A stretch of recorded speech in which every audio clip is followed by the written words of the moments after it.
का स्थान हिंदुस्तान। ओम भगवान महादेव गिरी नित्यानंदम।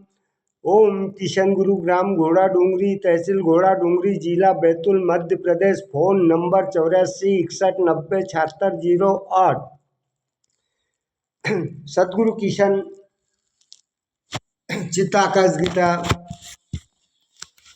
का श्लोक नंबर 67 में कहते हैं, क्यों सर्वश्रेष्ठ है राजयोग। राजयोग के बारे में चर्चा करते हुए सदगुरु किशन बताते हैं। नमस्कार दोस्तों, चिदाकाश गीता के नए वीडियो में आपका स्वागत है।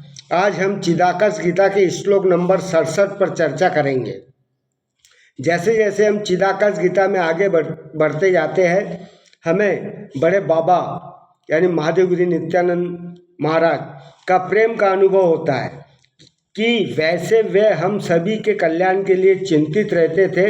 यहाँ चिंतित कहना उचित नहीं होगा, क्योंकि बाबा का यह प्रेम निस्वार्थ था। जैसे गौमुख से पतित पावन गंगा बहती है जीव मात्र की कल्याण के लिए। इस श्लोक में सदगुरु किशन ने हठ योग और राजयोग की चर्चा की है। वह कहते हैं कि हठ योग अभेद भाव है। सर्वश्रेष्ठ राजयोग किसी भी व्यक्ति के मन में विचार नहीं आना चाहिए कि वे करता है। परमात्मा ही सबका कर्ता धरता है। नमक समुद्र के पानी से निकलता है, लेकिन वह फिर से समुद्र के पानी में जाकर मिलता है तो एक हो जाता है, एक रूप हो जाता है। ठीक उसी तरह माया परमात्मा से प्राप्त होती है, अंततः उसी में समा जाती है। इस श्लोक के 3 भाग कर सकते हैं। पहले भाग में सदगुरु किशन राजयोग हठ योग के बारे में बताते है। वह कहते हैं जिसका अनुसरण करना चाहिए। दूसरे भाव में कर्ता भाव और परमात्मा के बारे में टिप्पणी करते हैं। तीसरे भाग माया और ब्रह्म के बारे में बताते, तीनों का समान आधार है। राजयोग चिदाकाश गीता हर युग में सार्थक है और वर्तमान युग में भी, खासकर ऐसा इसलिए कि पीढ़ी परंपरा को लेकर चलते हैं।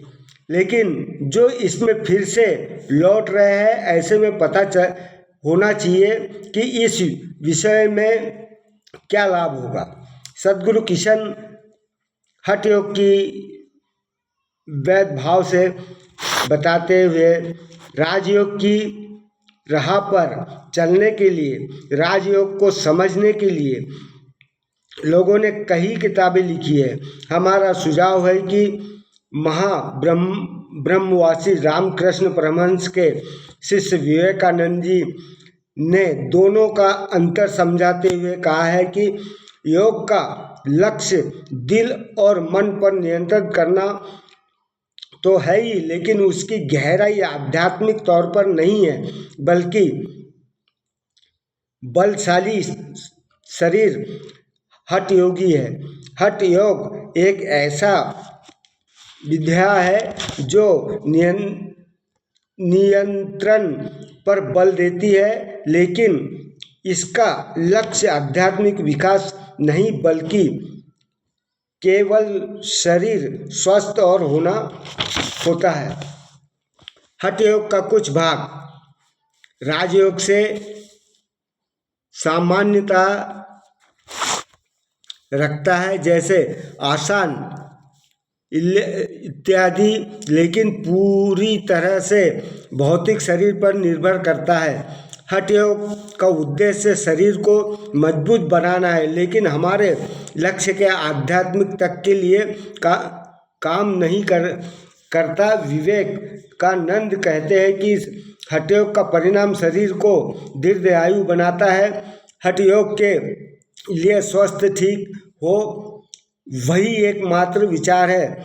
वह बीमार नहीं पड़ने का संकल्प देता है और कभी बीमार होता भी नहीं है, लंबा जीवन जीता है। 100 साल तो उसके लिए कुछ भी नहीं है। वह 150 साल का होकर भी बिना वृद्धावस्था के जवान और तरोताज़ा रह सकता है। लेकिन बस इतना ही। बरगद का पेड़ तो कभी कभी 5000 साल तो कुछ भी नहीं, उससे ज़्यादा भी रह सकता है। लेकिन कुछ लोग इससे सहमत नहीं होंगे, क्योंकि हठ योग भौतिक शरीर से है। लोग कहते हैं हठ योग का लक्ष्य केवल शरीर को स्वस्थ रखना है, बल्कि कुंडलिनी शक्ति का ऊर्ध्व व अर्ध विकास है। क्योंकि बिना भौतिक शरीर की शुद्धि किए बिना, इसलिए हठ योग भौतिक शरीर पर टिक जाता है। इससे चेतना के उच्च स्तर तक नहीं पहुंचा जा सकता है। इसलिए हठ योग शुरुआत है और राजयोग परिणति राजयोग को सभी योगों का राजमार्ग कहा है, जिसका उद्देश्य समाधि चेतना की चरम व्यवस्था तक पहुँचे। राजयोग के बारे में स्वामी विवेकानंद कहते हैं, राजयोग का उद्घोष है प्रत्येक प्राणी शक्ति के शरीर तक पहुँचने के लिए एक साधन है। राजयोग बताता है कि योगी की सभी इंद्रियां योग की असीम शक्ति का अनंत भंडार है। इसलिए स्पष्ट है कि हठ योग की जगह राजयोग का पालन करना चाहिए। सद्गुरु किशन आगे कहते हैं कि इसमें कर्ता भाव नहीं होना चाहिए। एक सच्चा योगी कर्ता भाव से दूर रहता है। कर्ता भाव हमारे अहंकार, हमारे अज्ञान का उपज है। हमारा अज्ञान का परिणाम जो कहता है कि हम स्वतंत्र होते हैं, इससे वह अति लाभदायक है। वह कहते हैं कि हम स्वतंत्र सत्ता है। इसी अज्ञान के कारण हमारी फूलों में आसक्ति हो जाती है।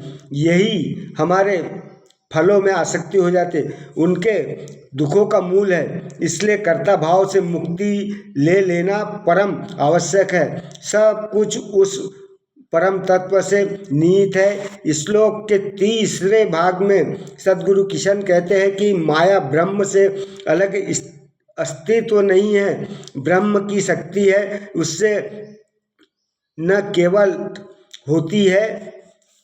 ठीक उसी तरह जैसे नमक समुद्र से निकाला जाता है, वस्तुतः नमक की नमकीनपन में है। जब यह नमक समुद्र के जल में मिला दिया जाता है तो उसका अलग अस्तित्व समाप्त हो जाता है। एक राजयोगी कर्ता भाव से परे होता है और उसके यह गुण नहीं रह पाते, समाप्त हो जाते हैं। एक राजयोगी कर्ता भाव से परे होता है और उसे ज्ञान होता है कि इस जगत में एक ही सत्ता है, वह है ब्रह्म। इसलिए साधक को राजयोग के पथ पर आगे बढ़ना चाहिए, क्योंकि अविद्या से मुक्त होकर उस अमन जीवन बस को सार्थक कर सके। मित्रों, यह थी श्लोक संख्या 68 की व्याख्या। आशा है कि आपको अच्छी लगी होगी। मिलते हैं अगले वीडियो के साथ। हर हर महादेव। ओम नमो शिवाय।